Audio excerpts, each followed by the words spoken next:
Vivimos en un tiempo marcado por las exigencias, ¿sí? Una época en la que muchas personas creen tener derecho a recibir, como si todo el mundo está obligado a darles algo, ¿sí? Esta mentalidad se ha impregnado también en nosotros, ¿sí? Incluso se refleja en nuestra relación con Dios, que nos hace ser quizás más rápido para pedir cosas a Dios que para agradecerle a Dios. Y en general, las personas cuando oran suelen hacerlo para pedir, ¿sí? ¿Por qué oran? Porque reconocen que Dios tiene el poder para darles, ¿sí? Tiene el poder para dar lo que ellos necesitan, pero no siempre recuerdan que todo lo bueno que uno tiene, todo lo que nosotros podemos disfrutar, todas las bondades vienen por pura gracia de parte de Dios, ¿sí? Y el problema radica que cuando nosotros creemos que merecemos lo que tenemos, dejamos de agradecer. Y por lo tanto, si nosotros tenemos esta actitud, también nos lleva a que cuando no obtenemos lo que pedimos, hace que caigamos en desánimo, en que comencemos a reclamarle a Dios. Pero ahora yo quiero que llevemos de lo material y pensemos en lo espiritual en términos eternos en cuanto a nuestra salvación. Si nosotros reconocemos que lo único que realmente merecemos es la condenación eterna, entonces cada bendición, por pequeña que sea, se va a convertir en un motivo profundo de gratitud, ¿sí? Yo quiero leer Colosenses y después entender por qué Pablo tiene esta gratitud, ¿sí? Colosenses capítulo 1. Versículo 12, dice: con gozo dando gracias al Padre, ¿sí? Y ahí empieza Pablo a expresar una serie de gratitudes, pero antes de poder continuar con esta lectura, ¿sí? Quiero ir a Hechos capítulo 26, ¿sí? Pablo comienza agradeciendo. Si hay algo que caracterizaba a la vida de Pablo, era gratitud, ¿sí? No le faltaban motivos de gratitud. Pero en Hechos capítulo 26, versículo 15, para poder entrar en contexto acerca de esta gratitud de la cual va a expresar, Pablo en Hechos 26, contando de su encuentro y de su llamada por parte del Señor Jesús, le dice en el versículo 15, en Hechos 26, 15, yo entonces dije, ¿quién eres, Señor? Y el Señor dijo, yo soy Jesús a quien tú persigues, pero levántate y ponte sobre tus pies, porque para esto he aparecido a ti. Versículo 17, librándote de tu pueblo y de los gentiles a quienes ahora te envío. Y fíjense el llamado que recibió, para que abra sus ojos, para que se conviertan de las tinieblas a la luz y de la potestad de Satanás a Dios, para que reciban por la fe que es en mí perdón de pecados y herencia entre los santificados. Fíjense el llamado, él fue enviado para abrir los ojos, ¿sí? ¿Cómo lo iba a hacer? ¿Sí? Una salvación completamente por gracia. Pablo estaba agradecido y la manera de cumplir su mandato era predicando el Evangelio. Esa era la tarea, es la tarea que se le da a la iglesia, es predicar el Evangelio. Es lo que Pablo tenía en mente, predicar el Evangelio. Por tal motivo Pablo encuentra gratitud cuando personas son trasladadas de las tinieblas, de las potestades de Satanás a la luz, cuando sus ojos espirituales son abiertos, cuando sus pecados son perdonados, cuando llegan a ser partícipes de la herencia de los santos. Fíjense que ese era el mandato, de que Él vaya a abrir los ojos, que los lleve, ¿sí? Para que se conviertan de las tinieblas a la luz. Por tal motivo nosotros podemos comprender cuál es la gratitud de Pablo al escribir a los colosenses, ¿sí? Y ahí continuamos, Colosenses capítulo 1, versículo 12, ¿sí? El título del mensaje de esta noche es motivos de gratitud, ¿sí? Con esto en mente, dice, con gozo dando gracias al Padre que nos hizo aptos para participar de la herencia de los santos en luz. Versículo 13, el cual nos ha librado de la potestad de las tinieblas y trasladado al reino de su amado Hijo, en quien tenemos redención por su sangre, el perdón de pecados. ¿Sí? Si hay algo que a Pablo no le faltaba era motivo para estar agradecido. ¿Sí? Solo alguien que reconoce que es un pecador culpable, que merece la condenación de Dios y que no tiene ningún mérito delante de Dios y que aún así se aferra a Cristo, puede tener una auténtica actitud de gratitud a Dios. ¿Sí? Creer que la salvación es solamente por gracia, por medio de la fe y no por obras, se evidencia no por simples palabras, sino por una vida de gratitud. Pablo tenía una vida de gratitud porque él comprendía que la salvación que él tenía era por pura gracia. Él no era merecedor, él no se sentía merecedor del perdón de Dios. Pero en él vemos gratitud por él y por aquellos a los cuales Dios salvaba. ¿Sí? Y esta gratitud de Pablo podemos vernos a preguntarnos qué es gratitud. ¿Sí? Gratitud es bíblicamente, ¿sí? O podemos complementar con los distintos pasajes y sacar una conclusión que es reconocimiento y la expresión de aprecio por la gracia, la bondad y la provisión de Dios. No es solamente sentimientos, ¿sí? Sino que es una actitud del corazón y es una forma de vivir.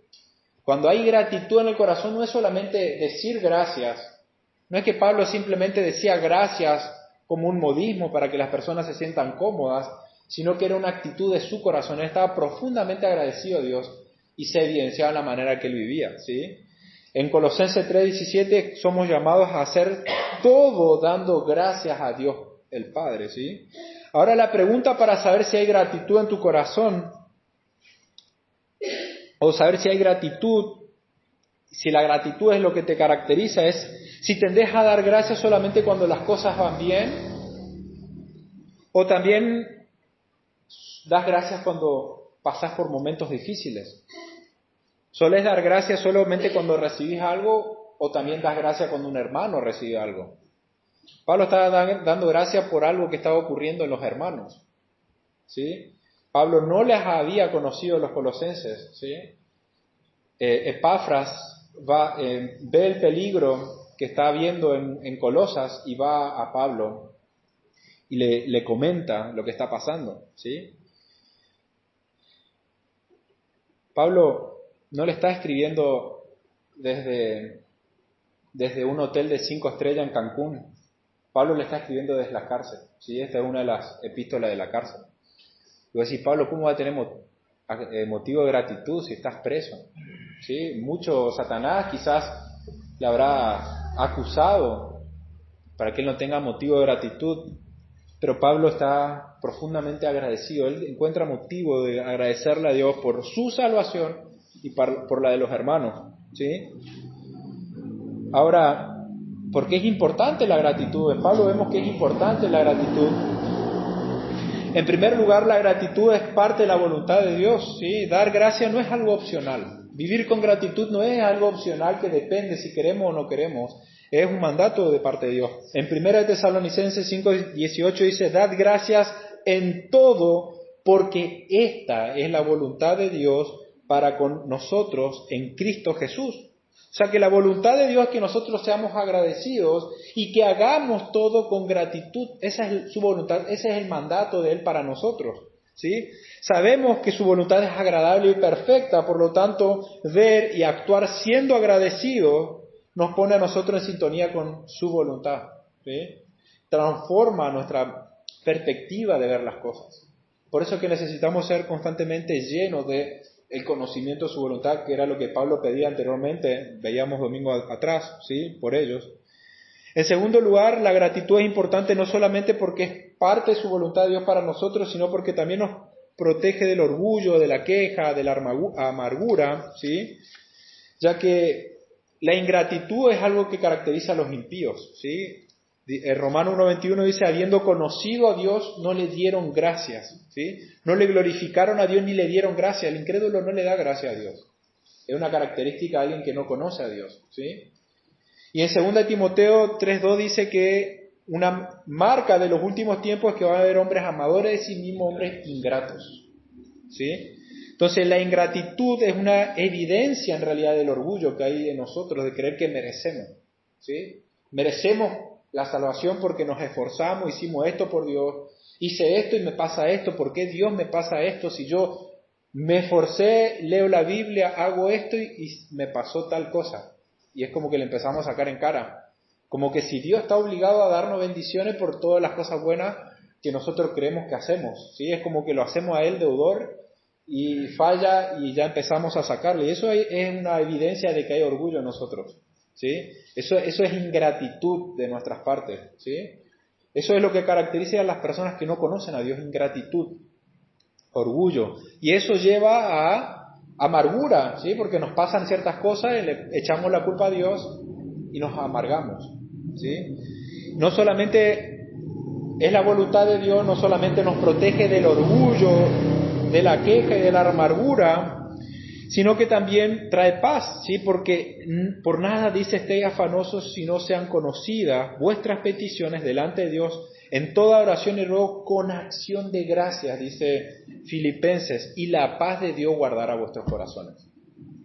Con gratitud, acercar tus problemas a Dios con gratitud, y la paz de Dios va a proteger tu corazón. Va a guardar tu corazón. Filipenses 4, 6, 7, ¿sí?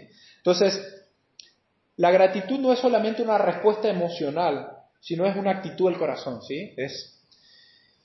Es como una llave que hace que la paz de Dios calme nuestra ansiedad, ¿sí? Esa gratitud protege nuestros corazones. Ahora mi pregunta es si cuando oras te enfocas más en aquellas cosas que te faltan o en lo que ya has recibido. Hay áreas en tu vida en donde la queja ha reemplazado la gratitud. Si tenés que definirte, ¿sos una persona agradecida o alguien que constantemente se queja? Para cambiar esta perspectiva de la queja a la gratitud es necesario ser llenos del conocimiento de la voluntad de Dios, que es ser lleno del Espíritu, es ser lleno de su palabra, de su conocimiento. ¿Sí? Necesitamos alimentarnos. Ahora, lamentablemente, esta acción de gracias es algo que se ha olvidado, ¿sí? Dar gracias es como que ha dejado de ser importante muchas veces en nuestras vidas, ¿sí? Quizás como dice el proverbio, como esa sanguijuela que tiene 2 hijas que dice, dame, dame, muchas veces estamos con Dios con esa misma actitud pidiendo y no agradeciendo y viendo lo que Él hace por nosotros. ¿Sí? Como decíamos, el mundo, la gente que no conoce a Dios disfruta de su bondad. Cuando disfruta un sabor, una comida, está disfrutando de la benevolencia de Dios. ¿Sí? Ellos piensan de que pueden vivir sin Dios y que la vida sin Dios es agradable, pero es agradable por la bondad de Dios que hace salir el sol sobre justos e injustos. ¿Sí? Ahora, teniendo en mente, Pablo es consciente de que él es de que él es indigno y él es consciente de la gracia de Dios y encuentra en la obra de Cristo este motivo de gratitud. Por eso en 2 Corintios 9:15 dice, gracias a Dios por su don inefable. En 1 Corintios 1:4 dice, gracias doy a Dios siempre por vosotros, por la gracia de Dios que os fue dada en Cristo Jesús. Entonces, Pablo, algo que lo podemos ver en todas las cartas, es que el motivo de gratitud de Pablo es Cristo. Esa es la razón. Cristo es su motivo de gratitud. Por eso este es precisamente el tema central en esta porción de Colosenses, donde Pablo resume la doctrina de la salvación en 3 grandes verdades, ¿sí? 3 motivos. Fíjense que es tanto por los colosenses, por Pablo, como por todos aquellos que creemos en Jesús. Dice que hemos sido hechos aptos para participar de su herencia, hemos sido librados de la potestad de las tinieblas o del dominio de las tinieblas y hemos sido trasladados al reino de Cristo, en donde hemos recibido la redención y el perdón de los pecados. Fíjense esos 3 motivos. Aptos, librados y trasladados, ¿sí? Entonces, en primer lugar, el versículo 11 de la herencia, Él nos hizo aptos para ser partícipes de la herencia de los santos. Y nos dice que nosotros somos aptos por nuestros méritos, por nuestros esfuerzos, por el 1% que vos hagas, vas a ser apto por lo que vos hagas y la aptitud va a depender de vos, sino que dice que Él nos hizo aptos. ¿Se dan cuenta? Fíjense el versículo, mira la Biblia, ¿qué es lo que dice la Biblia? ¿Qué es lo que dice Dios? ¿Qué es lo que dice su palabra? Él nos hizo aptos para participar de la herencia. No es que nosotros somos ni alcanzamos esa aptitud. Dios nos hizo apto para la herencia. Y fíjense que al llamar Padre, Él muestra esa clase de relación que podemos tener con Él. Antes de la salvación, la única relación que una persona puede tener con Dios es como la que tiene un criminal con un juez. Si alguien que cometió un delito, esa misma relación con un juez que tiene todas las pruebas y las condiciones y el poder para condenarlo, esa es la relación que teníamos nosotros antes de alcanzar la salvación. No éramos aptos. Como dice la Escritura, nosotros éramos indignos, estábamos muertos en delitos y en pecados, Efesios. Fíjense todo lo que dice la Escritura, nosotros estamos bajo el dominio del sistema del maligno del mundo, bajo Satanás, este malvado gobernante de este mundo. Estábamos dominados por nuestra naturaleza caída y pecaminosa, estábamos sin Cristo, sin identidad, sin pacto, sin esperanza, sin Dios, dice Efesios 2. Nuestra mente estaba envanecida, nuestro entendimiento estaba entenebrecido, estábamos apartados de la vida de Dios, éramos ignorantes, teníamos un corazón endurecido, éramos insensibles, inmorales, impuros, estábamos llenos de codicia, lo único que éramos capaces era de recibir la ira de Dios. Y solamente eso nosotros habríamos recibido, solo eso nosotros habríamos recibido si Dios no tendría misericordia de nosotros. Era lo justo, era lo que merecíamos. Nadie se iba a alarmar ni le iba a acusar a Dios de injusto si Él condenaba a toda la humanidad. Al momento de creer en Cristo, Él deja Dios de ser un juez que nos condena y pasa a ser un padre. Por eso es la gratitud a Él como padre, ¿sí? Por lo tanto, Dios de su gracia, Él nos hace aptos. A los que éramos incapaces nos hace capaces. ¿Para qué? Dice, para recibir la herencia de los santos en luz. Como dije, no es que somos aptos por nuestra fuerza o por nuestros méritos, sino que Dios nos hace aptos mediante la obra de Cristo. Por eso Pablo en todas las cartas él está agradecido por la obra de Cristo. Él puede estar preso, él lo pueden apedrear, él lo pueden hacer cualquier cosa, pero él encuentra un motivo de gratitud en Cristo. No hay razón para que Pablo no esté agradecido. Estamos perdidos. Todos nosotros pecamos contra Dios. Todos nos desviamos, ofendimos en un punto a Dios, como veíamos en Santiago, al ofender en un punto nos hacemos culpables de todos los mandamientos. No podemos amar a Dios de una manera perfecta como demanda la ley. La ley demanda que nosotros la amemos de una manera absolutamente perfecta. Alma, corazón y mente, con todo. ¿Quién puede hacerlo eso? Amar plenamente a Dios como deberíamos amarlo.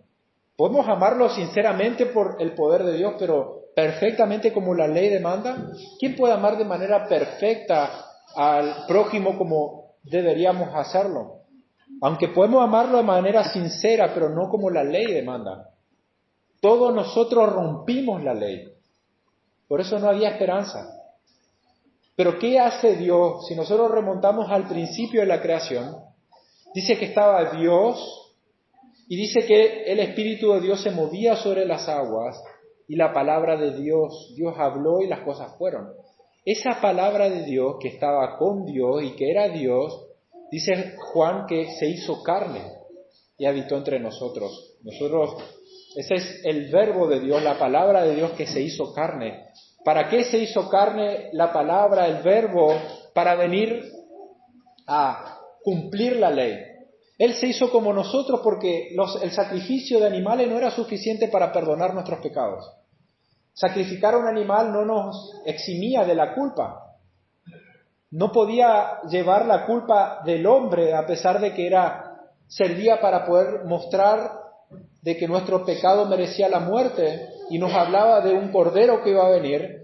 Por eso Juan, cuando empieza hablando del verbo que era Dios, y era igual a Dios y estaba con Dios, se hizo carne.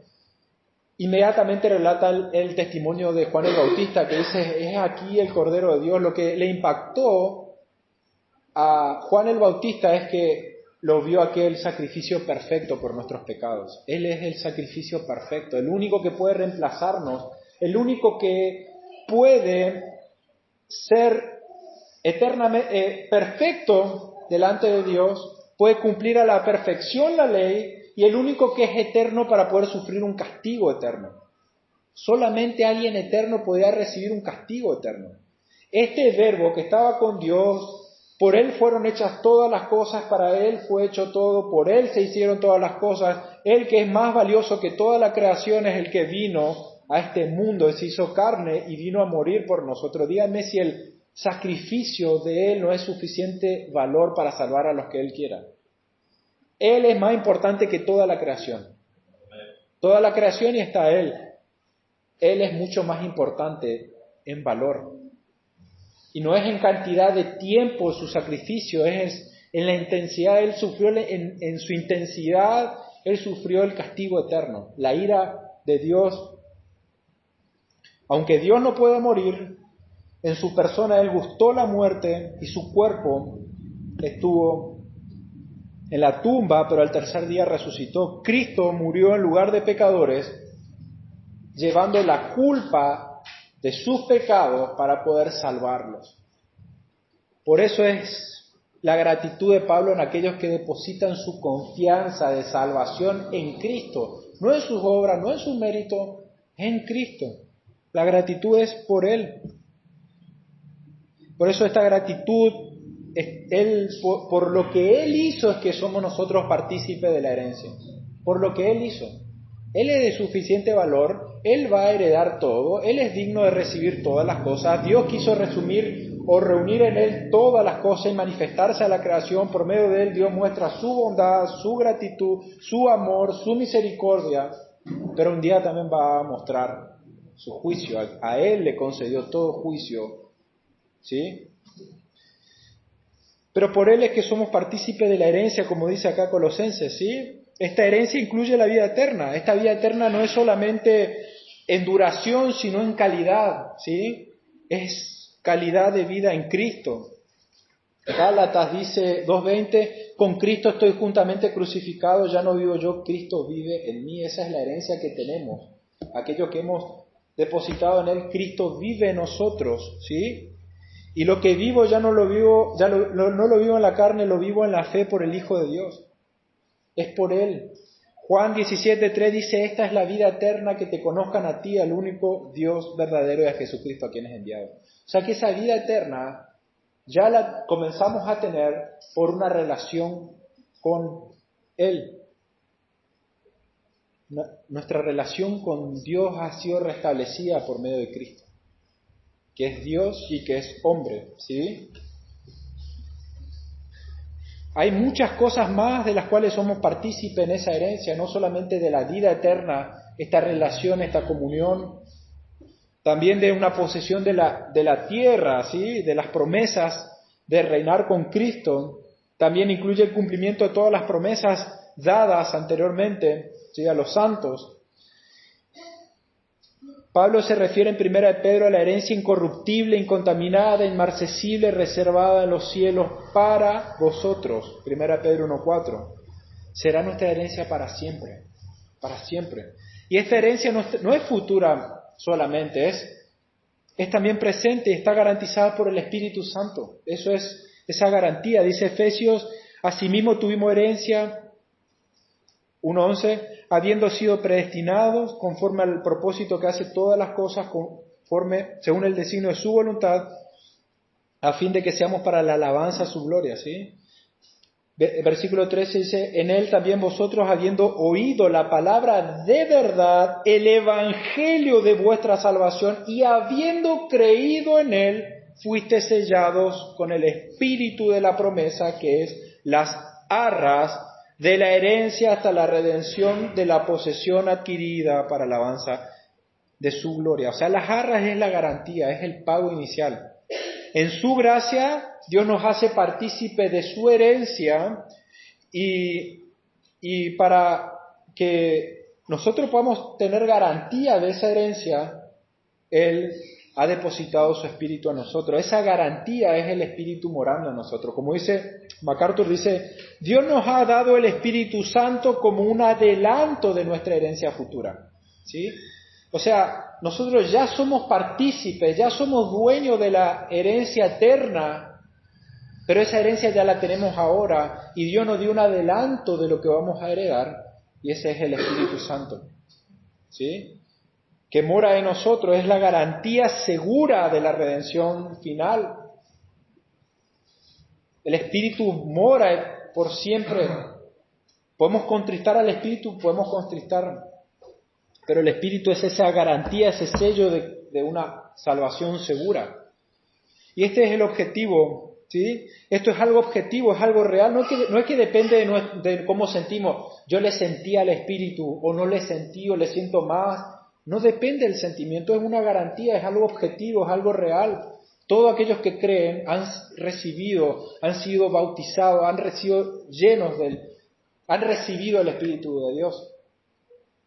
Pero también veíamos en Colosenses y en Efesios que tenemos que ser llenos del Espíritu. ¿Cómo somos llenos del Espíritu? Llenándonos de su palabra. Dios nos ha dado su Espíritu y su palabra para darnos confianza y para darnos entendimiento de lo que vamos a heredar y de nuestra herencia. ¿Sí? Fíjense la gratitud de Pablo por los Efesios, ¿sí?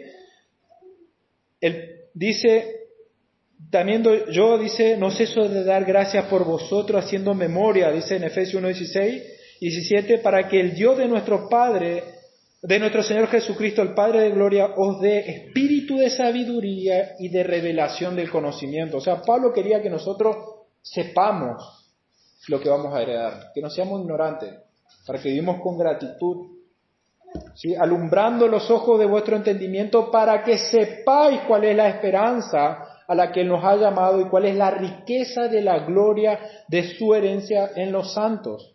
¿Y cuál es la supereminente grandeza de su poder? Si ahí sigue hablando de las bendiciones que tenemos en Cristo, ¿sí? Colosenses nos dice que esta herencia es en luz, o sea, la luz representa verdad y pureza, pero sobre todo, fíjense lo que dice Colosenses, en el versículo 2 dice, la herencia es de los santos, ¿sí? Con los santos aquí no se refiere a personas perfectas que no pecan o que no se equivocan, sino que está hablando a aquellos que han sido separados del mundo, apartados para Dios, es para ellos, ¿sí? Primera de Corintios dice, 6:9 dice, ¿no sabéis que los injustos no heredarán el reino de Dios? No el rey, ni los fornicarios, ni los idólatras, ni los adúlteros, ni los afeminados, ni los que se echan con varones, ni los ladrones, ni los ávaros, ni los borrachos, ni los maldicientes, ni los estafadores heredarán el reino de Dios. Y reitera en Efesios 5:5, porque sabéis esto, que ningún fornicario, o inmundo, o avaro, que es idólatra, tiene herencia en el reino de Cristo y de Dios. Después dice que los que practican tales cosas no heredarán el reino de Dios. Por lo tanto, la palabra te desafía a que no te engañes. Si tu relación con el pecado no cambió, tu relación con Dios tampoco cambió. No podemos decir que conocemos a Dios y que somos salvos y que tenemos fe si nuestra relación con el pecado sigue siendo igual. Si seguís siendo esclavo del pecado, no puedes decir que tienes una relación con Dios, porque Pablo está agradeciendo que vamos a tener herencia y acá me adelanto al punto de que viene, de que Él nos libertó. ¿Sí? Pero volviendo al punto, dice solamente los santos, aquellos que fueron separados por Dios, es la herencia. Ellos tienen una nueva relación con Dios porque Él nos dio su Espíritu y por medio de su Espíritu tenemos la vida eterna, que es ese conocimiento, esa relación con Dios. Aquellos que se han convertido de las tinieblas a la luz. Y esto es posible solo por el poder de Dios. Ahora fíjense, versículo 13 habla de la liberación, si el cual nos ha librado de la potestad de las tinieblas. ¿Sí? Entonces, la gratitud de Pablo es a Dios no solamente por hacernos partícipe de la herencia. Perfecto, tenemos herencia. sino que también Él nos libertó de la potestad de las tinieblas. ¿Sí? Liberar es traerse hacia sí mismo, es rescatar. Dios nos sacó del reino de Satanás y nos trajo hacia Él. Y esto no es algo progresivo, no es que progresivamente estamos siendo libertados de Satanás y del pecado, sino que inmediatamente cuando llegamos a los pies de Cristo, ya somos trasladados del reino de las tinieblas al reino de la luz. Por supuesto, nuestra santidad es progresiva. Dios va obrando en nuestras vidas, pero ya no estamos bajo el dominio de Satanás ni estamos bajo la esclavitud del pecado. Por eso nuestra relación con el pecado, si realmente nos arrepentimos y depositamos nuestra confianza en Cristo, nuestra relación con el pecado tiene que cambiar. Si tu relación con el pecado no ha cambiado, no has entregado tu vida aún a Cristo, aún no te has rendido ante su rey, ante su reinado, ante su poder, aún no confías en Él como Salvador. Y aunque entonces vemos que aún así Dios va obrando en nosotros, pero ya estamos lejos del poder de Satanás. Segunda de Corintios 5:17 dice, de modo que si alguno está en Cristo, nueva criatura es, las cosas viejas pasaron, y aquí son todas hechas nuevas. Por lo tanto, todo lo que verdaderamente creen en Cristo, no necesitamos ser librados del poder de Satanás, ni ser librados de la potestad de Satanás, ni del poder del pecado, sino más bien que debemos conducirnos como aquellos que ya hemos sido libertados. Sí necesitamos de la gracia de Dios para que Él nos ayude a vencer, ¿sí? Y nos dé la fuerza para batallar con el pecado que aún mora en nuestros cuerpos, pero ya no somos esclavos, Él nos ha dado dominio propio. Vamos a caer, vamos a fallar, no somos perfectos, pero podemos tener seguridad de que Él nos sostiene, Él nos guía, Él nos cuida, Él nos guarda. Como un prisionero que fue librado de la cadena, nosotros tenemos que vivir esa libertad en Cristo. Por eso el llamado de Pablo es, si Él te llama a que vivas la plenitud del gozo de la libertad que puedes encontrar en Cristo. No una vida mediocre. Él quiere que experimentes la plenitud del gozo. Ni el pecado ni Satanás nos puede gobernar, nosotros fuimos libertados de su potestad. Y aunque aún nosotros no estamos exentos de ser tentados por Satanás, ya no nos puede hacer nada. Por lo tanto, vos no le puedes echar la culpa a Satanás de tus pecados. Vos sos responsable. No le puedes echar la culpa a tus papás, no le puedes echar la culpa a nadie. Sos responsable de tus pecados. Y por otro lado, vemos de que si verdaderamente crees en Cristo, ningún cristiano puede ser poseído por un demonio.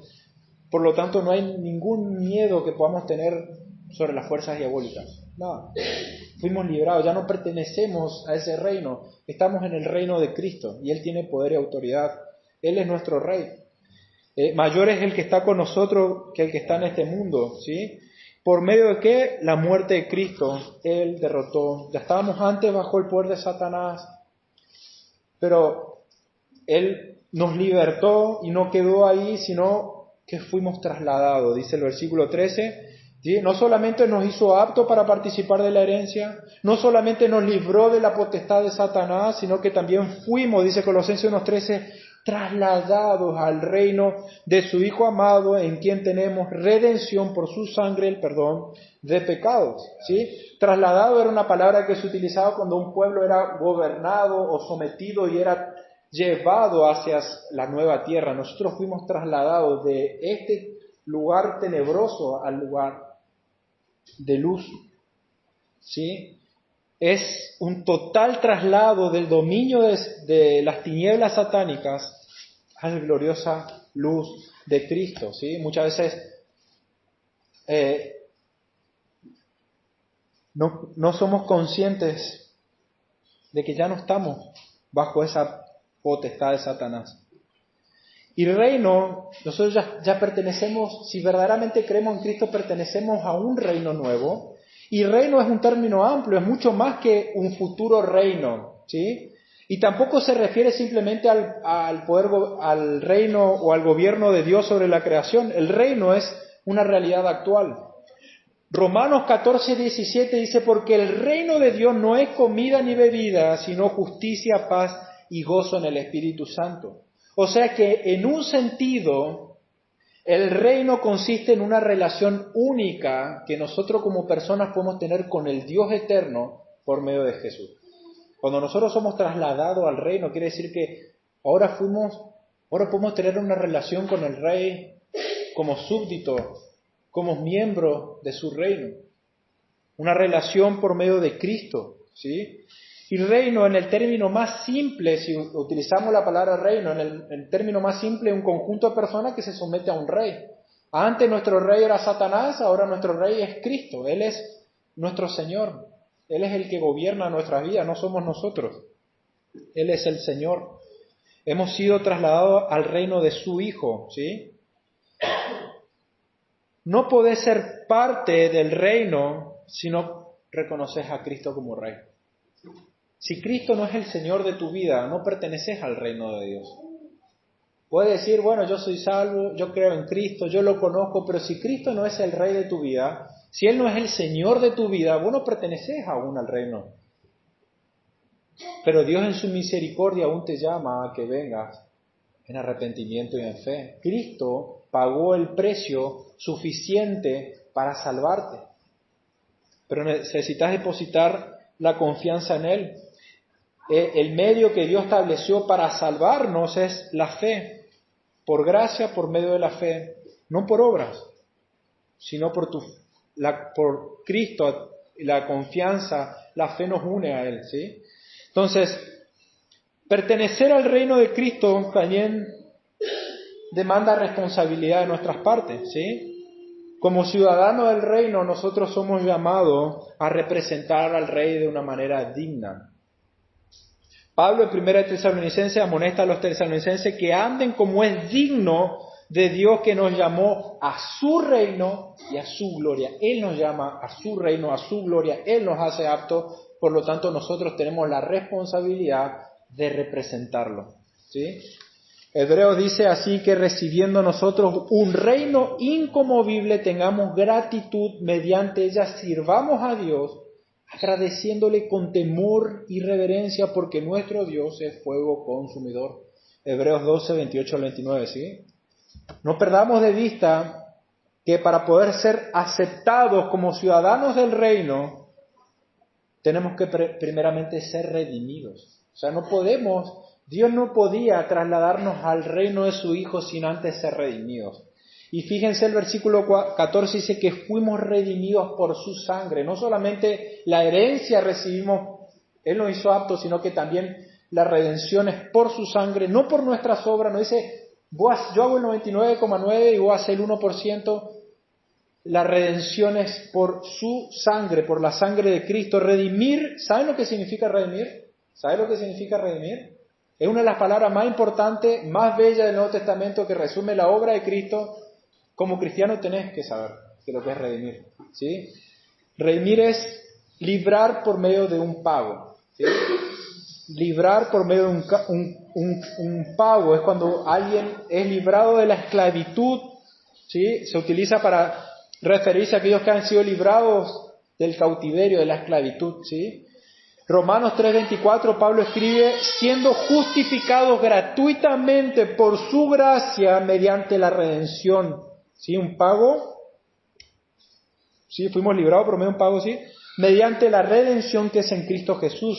Efesios 1:7 dice, en quien, o sea, en Cristo tenemos redención por su sangre, el perdón de pecados según la riqueza de su gracia.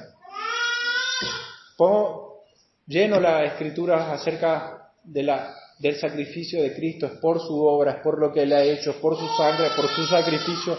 Por eso la gloria es para Él, ¿sí?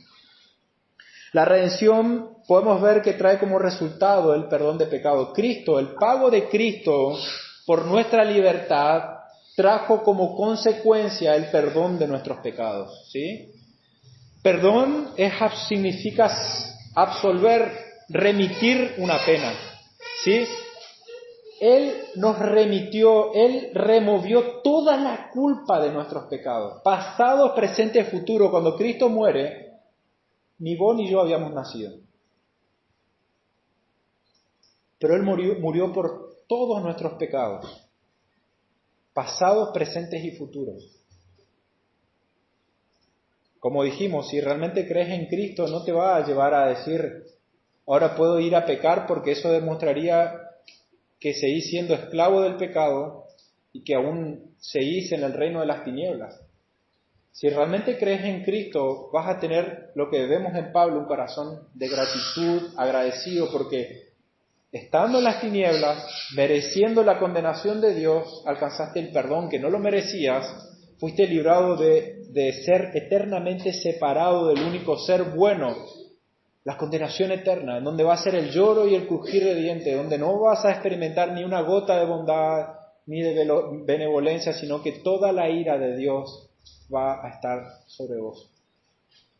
Entonces, de manera que el pago, o sea, la muerte de Cristo por nosotros pagó el precio por nuestra libertad. Es por Cristo.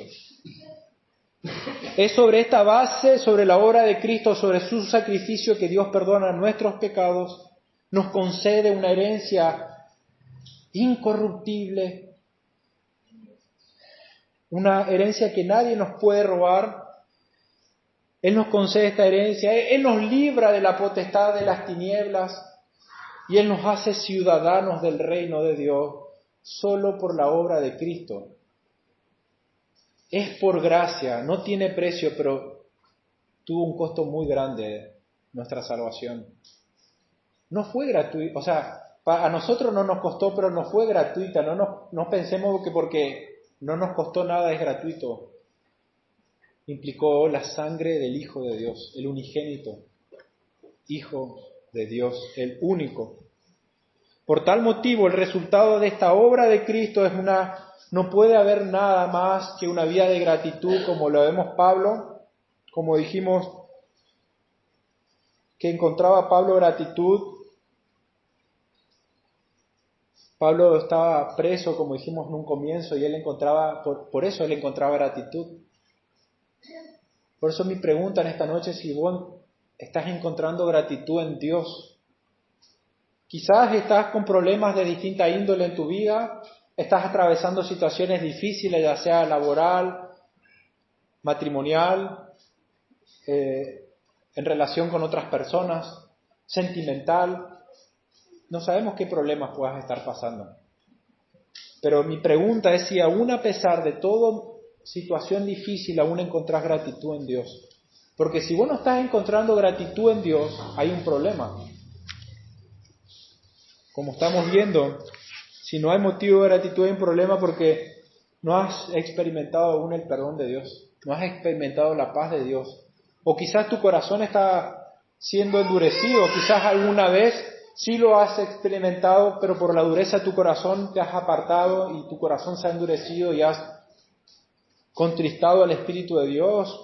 Pero Dios te está llamando, si estás escuchando la palabra, si alguien a través de este audio está escuchando la palabra, Dios, cuando se predica el Evangelio es Dios mismo rogándonos por medio de nosotros, reconcíliate conmigo. Es como si Dios estuviera hablando por medio de mí, reconcíliate conmigo, ¿sí?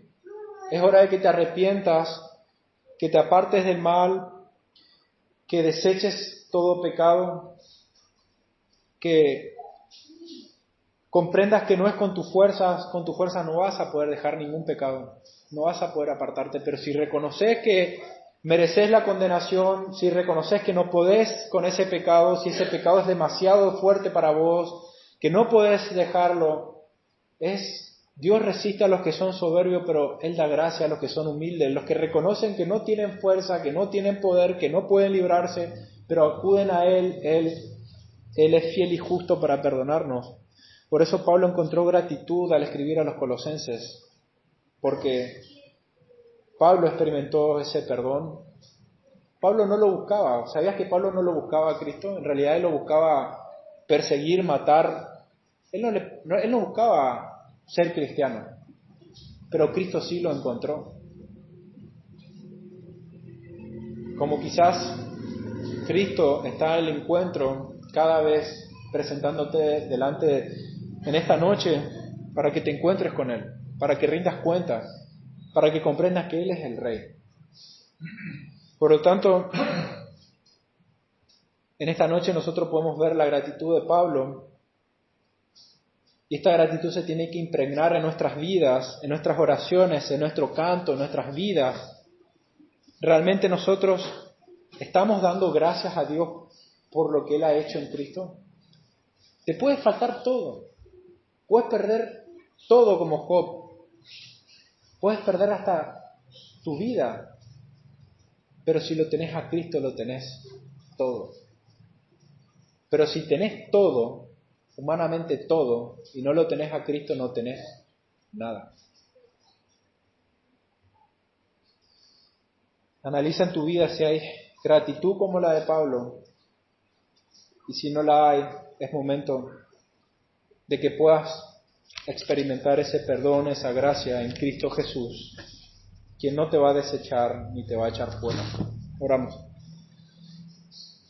Gracias, Dios Padre, por Cristo nuestro Señor, que estuvo dispuesto, tu Hijo amado, el unigénito, el único, el diferente, a todo el resto. Ha estado dispuesto a dejar de lado el uso independiente de sus atributos, a opacar su gloria, al humillarse, al venir y convivir con pecadores. Y tú has soportado durante tanto tiempo nuestros pecados para mostrar tu gracia a través de tu Hijo, quien vivió una vida perfecta, quien pudo cumplir a la perfección cada punto de la ley, no ha quebrantado, quien nos ha mostrado el sentido real de la ley que ha sido nuestro ayo, nuestro maestro, nos conduce a ver en Cristo ese Salvador, quien cumplió a la perfección la ley, esa ley que no podía salvarnos, sino esa ley que lo único que hacía era condenarnos y mostrarnos que éramos pecadores, que somos pecadores y que no llegamos al estándar de justicia que tú demandas. Por eso fue necesario que Cristo viniera, porque no podíamos. Nuestro padre, Adán, rompió la ley y todos nosotros somos culpables. Él es nuestro representante legal, pero Cristo, nuestra nueva cabeza, nuestro nuevo representante, Él fue perfecto. Y Él murió y Él llevó toda culpa, Él nos redimió por su sangre derramada. Sabemos que la paga del pecado es el derramamiento de sangre. Sin remisión de sangre no hay perdón de pecados, pero la sangre de aquel perfecto, aquel digno de gloria, por medio del cual y para cual fueron hechas todas las cosas, aquel verbo, aquel que es digno de toda gloria, se hizo carne y Él, estando como nosotros, en cuerpo, siendo igual a nosotros humanamente, pero sin pecado, Él derramó su sangre para redimir nuestros pecados. Si Él, en esa cruz, experimentó toda la ira de un Dios santo, en su cuerpo Él experimentó toda la ira y en su alma. Y Él gustó ese sabor amargo.